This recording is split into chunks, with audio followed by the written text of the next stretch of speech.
Hello and welcome to the Sewing Whisperer and to another episode in the Essential Seams playlist. In this video, we're diving into binding finishes, when to use them, how to make them, and 5 different ways to apply them for a professional polished look. If this is your first time here, make sure to check out the other seam tutorials in this series. Each one builds your skills step by step, whether you're brand new or just brushing up.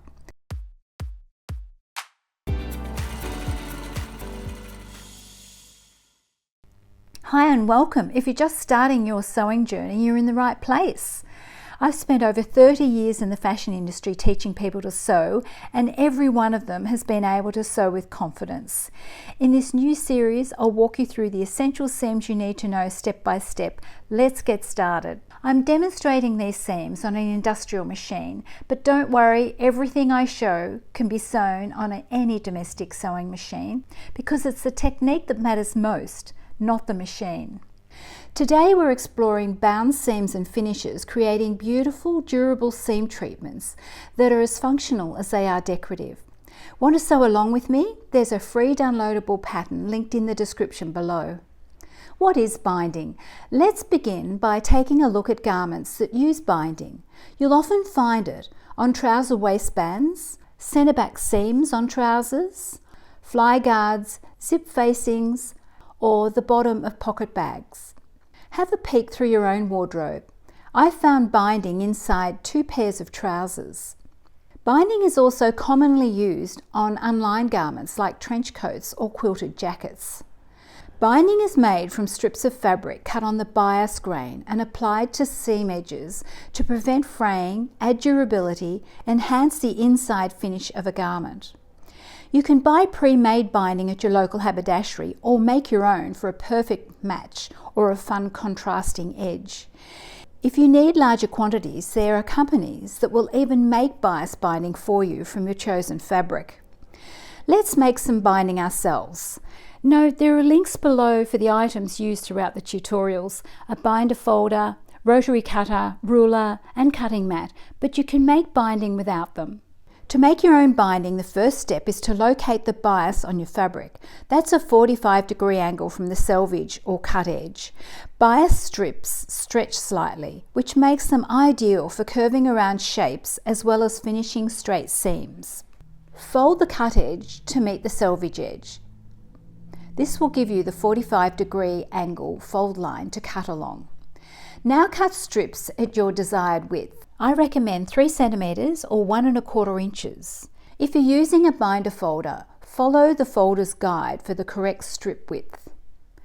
A cutting mat and rotary cutter are great for accuracy. Many mats have 45-degree guides printed on them.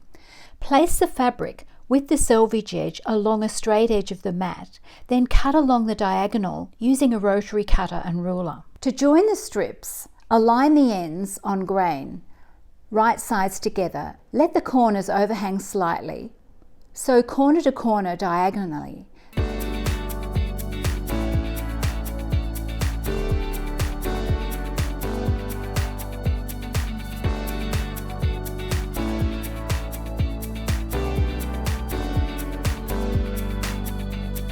Then trim the seam, press it open, and snip off any triangle tips. You can fold binding in 2 ways. By hand, press it in half, then open it out and press each edge to the center crease.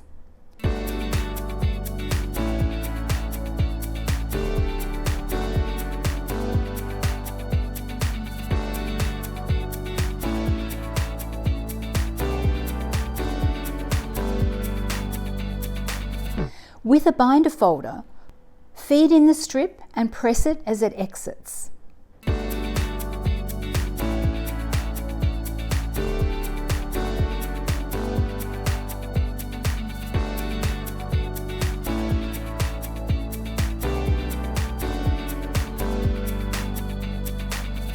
You've just made your own binding. Now let's look at 5 binding techniques. Method 1, classic binding. Great for medium to heavyweight fabrics. Sew fabrics right sides together with a 1.5 centimeter or 5/8 of an inch seam. Press the seam open. Attach the binding to the underside of the seam, stitching in the first crease.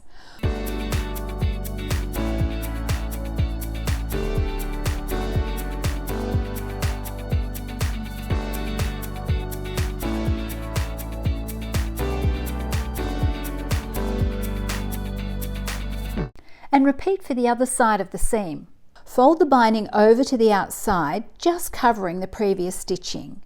Pin and then edge stitch in place.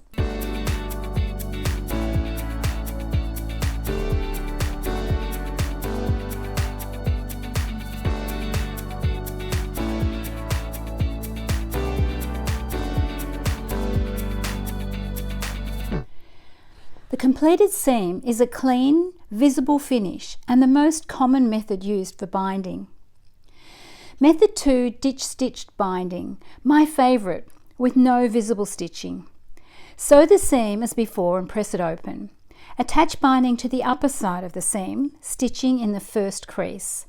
Fold the binding to the underside, ensuring it covers the previous stitches. Pin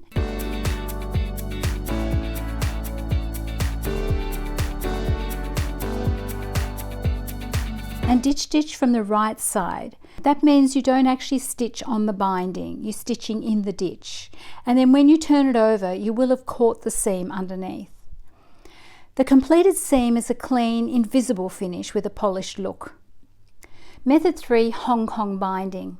The name is sometimes referred to as a standard bound seam shown in Method 1, but I've based this tutorial on the diagram shown here from the book 101 Sewing Seams. Sew and press the seam open. Attach the binding to the upper side in the first crease. Once again, repeat for the other side of the seam.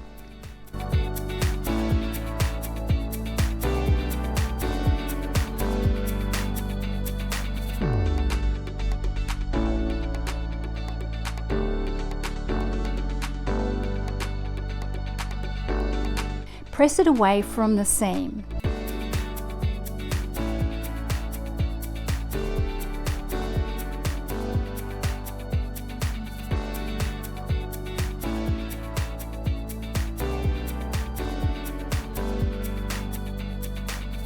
With the seam still open, stitch along the other edge of the binding, sewing through the main fabric.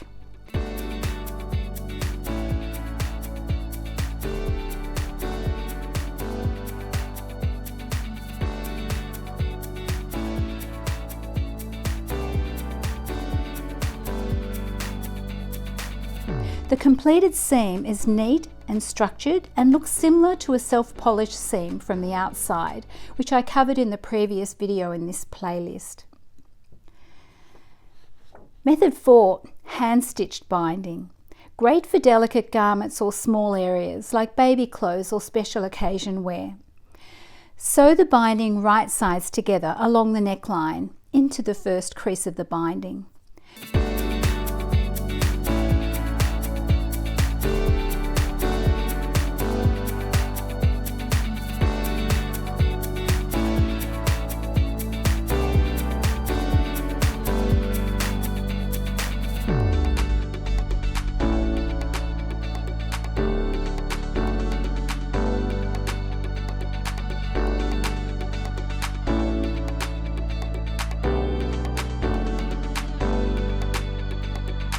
Fold the binding to the underside, ensuring it butts up to the previous row of stitching.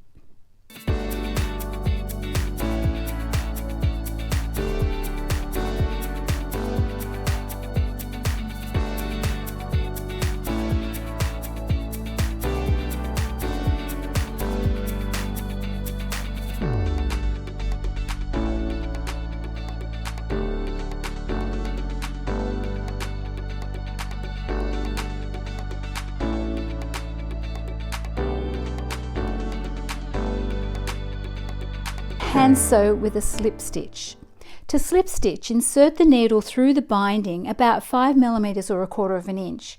Catch a thread from the previous row of stitching underneath, then insert the needle back into the binding just next to where it came out. This is a time-consuming technique, but beautiful for heirloom or delicate items. Method 5, hidden binding. Perfect for sheer fabrics because it creates a shadow finish. I had a student use this method for sheer overdresses that were worn over white bralettes and briefs. The effect was stunning. Sew the binding right sides together around the neckline in the first fold.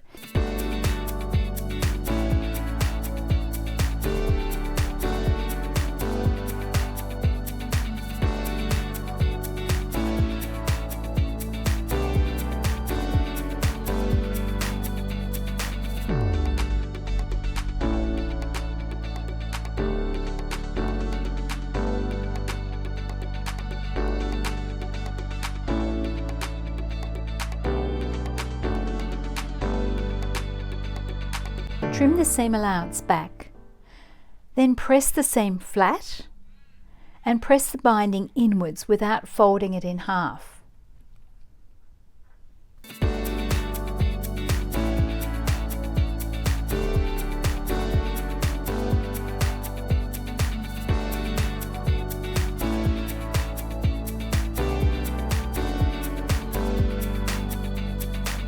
Pin in place and stitch along the lower edge of the binding from the inside.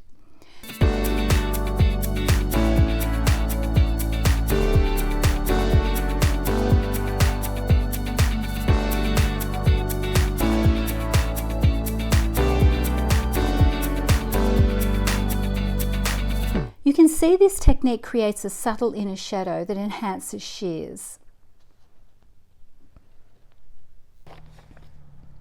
Well done, you've just added binding techniques and bound seams to your sewing toolkit, a professional touch with so many design possibilities. Up next, we're taking a look at how to sew corners, a tricky step but made easy by using the correct technique. If you found this helpful, hit the like button, subscribe and turn on notifications so you don't miss what's coming next. And tell me in the comments, did you find any binding in your own clothes? If you're following the full essential playlist, I'll see you in the next one.